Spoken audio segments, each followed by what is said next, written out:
kalau istilah sini juragan atau pasar itu seneng itu. Iya. Seneng pertama dari segi warna kulitnya ya Pak? Warna kulit terus lurus.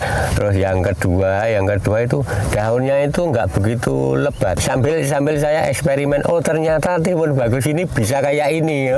Jadi kalau pas harga itu bagus, jadi lebih besar kan lebih berbobot. Assalamualaikum warahmatullahi wabarakatuh. Hai Sobat Benih, jumpa lagi dengan saya Rizal Pamungkas di channel Benih Bertani TV, benih berkualitas pilihan petani. Pada konten kali ini kita masih membahas ya video yang sebelumnya, yaitu dimana saya berkesempatan ya untuk bersilaturahmi dengan salah satu sobat benih kita yang berhasil menanami lahannya ya dengan timun dengan varietas Bagos. Dan ini masih ya menyambung dengan konten sebelumnya di mana Pak Mustafa ya, yang beliau merupakan petani yang sudah beberapa kali gitu ya, sampai 7 tahun beliau mencoba berganti-ganti varietas timun dan kini beralih ke varietas Bagos.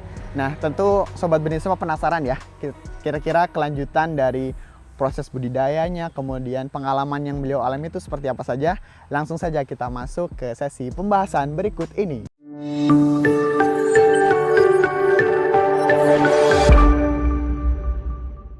Untuk Pak Marsudi ini menumbuhkan timunnya lebih besar lagi ya. Ini memang apakah dari permintaan pasarnya itu seperti itu Pak? Gini Mas, jadi kalau masalah besar kecilnya itu kan terutama ditengok harga.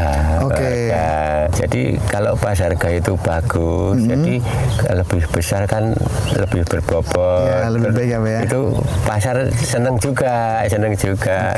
Tapi kan kalau pas harga mahal itu kan juragan nggak begitu apa ya, ibaratnya nggak harus gini kan nggak harus. Tapi kalau pas harga murah kan apa jelek sedikit aja sudah nggak mau. Jadi kebetulan ini alhamdulillah dari harga ya bagus, dibesarkan lebih. Sambil saya eksperimen, oh ternyata timun bagus ini bisa kayak ini.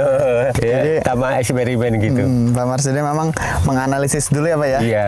Ya, pertumbuhan timunnya itu dengan varietas Bagus ini ternyata ya mungkin yang dialami bisa menyesuaikan dengan permintaan pasar ya Pak pasar, ya. Ketika nanti mungkin harganya agak murah ataupun yang sedang mahal sekarang ya Pak ya.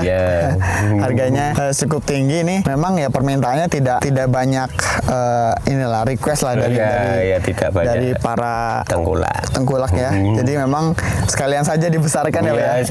Sambil eksperimen, sambil ngetes lah. Sambil ngetes. Nah, untuk dari segi tahanan mungkin Pak, ketahanan penyakit barangkali di daerah sini mungkin apakah ada Pak ya serangan penyakit ya mungkin yang selama ini Pak Marsudi pernah merasakan dari 7 tahun penanaman timun ya Pak ya.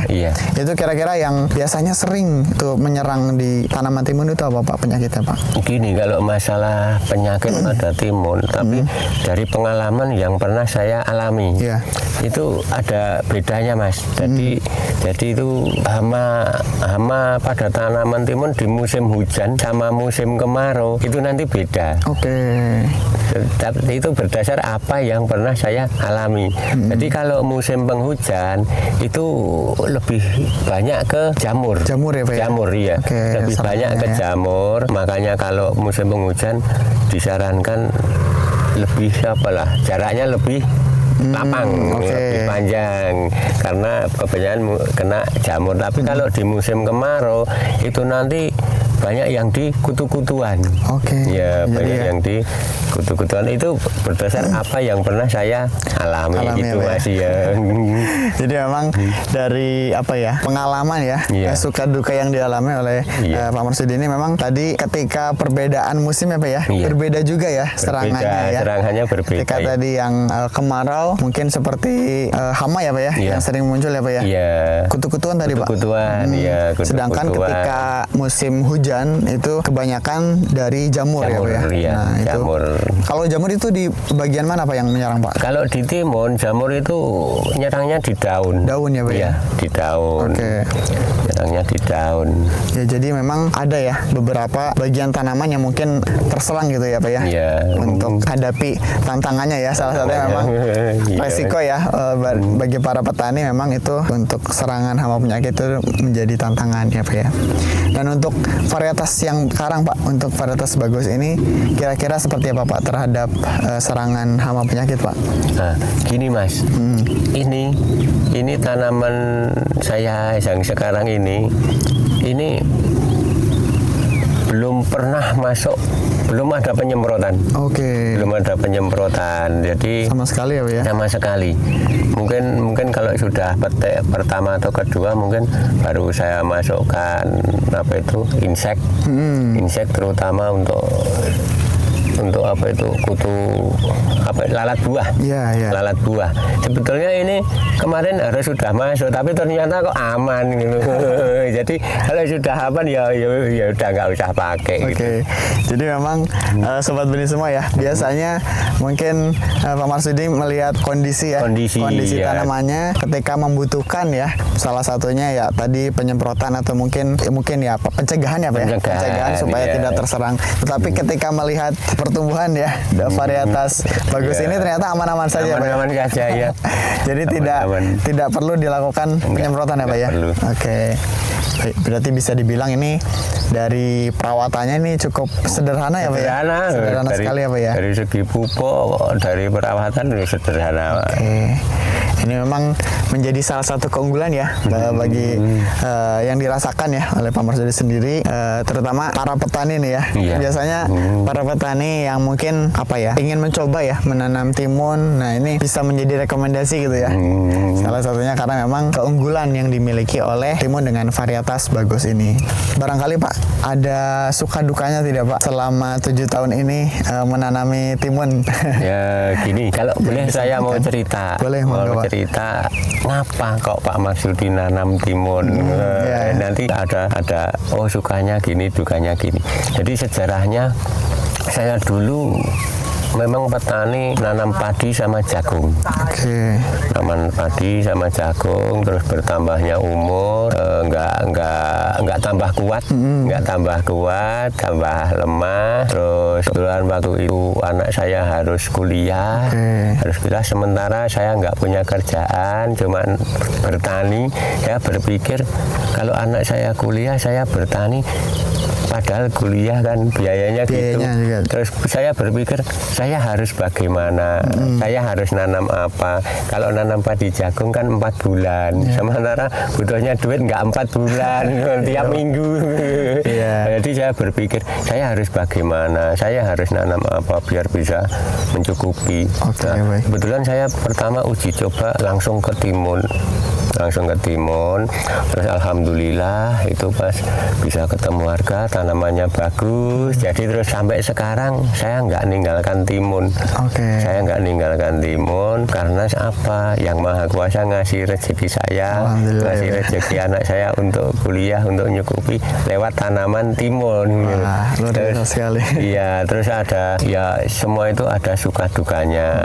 Sukanya nanam timun itu kan yang pertama waktunya pendek. Pak. Kalau pas ketemu harga itu udah waktunya pendek, bisa mengalahkan tanaman yang lain.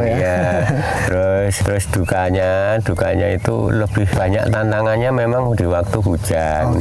Di waktu hujan karena apa kan hujan dingin, otomatis konsumsi timun berkurang, beda sama musim kemarau. Terus selain itu mungkin petani yang lain sama juga varietas komoditas yang lain sama juga dukanya itu ya kalau harga murah.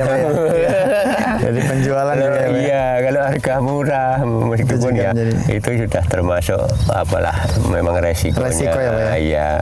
Tapi senangnya udah waktunya pendek. Kalau ketemu ya kayak itu nggak usah saya cerita. Terus kalau waktu pendek itu kan terus cepat bisa ngecat tanaman yang lain. Yang lain misalnya tanam lagi, habisnya kan bersamaan.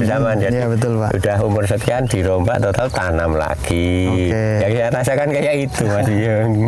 Ya, jadi memang alhamdulillah mungkin ya dengan beralihnya ya Pak Marsudi yang tadinya sebagai petani padi dan memutuskan selama 7 tahun ini untuk konsisten ya untuk menanam hortikultura, salah satunya ya tanaman timun ini menjadi berkah juga ya Pak ya. Alhamdulillah ya, alhamdulillah. Tadi bisa menguliakan juga ya anaknya Pak ya. Alhamdulillah. Dan sekarang udah lulus Pak? Udah kerja. Alhamdulillah ya Pak ya. Alhamdulillah. Ini hasil dari tanaman timun ini ya. Sobat Bini semua ini bisa menjadi inspirasi ya bagi para Sobat Bini semua, karena memang bisa dibilang untuk timun ini ya menghasilkannya ya cepat ya Pak ya. Iya, cepat. Jadi ketika penanaman dan ketika masuk panen itu biasanya terus ya, ketika panen itu bisa langsung terjual gitu. Nah, itu bisa menjadi inspirasi ya bagi para Sobat Bini semua yang memang membutuhkan penghasilan yang cukup cepat. Nah, ini salah satunya dari penanaman timun.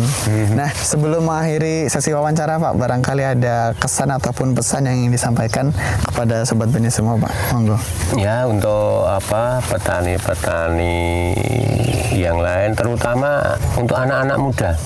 Ya, saya punya ide pesan untuk anak-anak muda, jangan malu untuk bertani.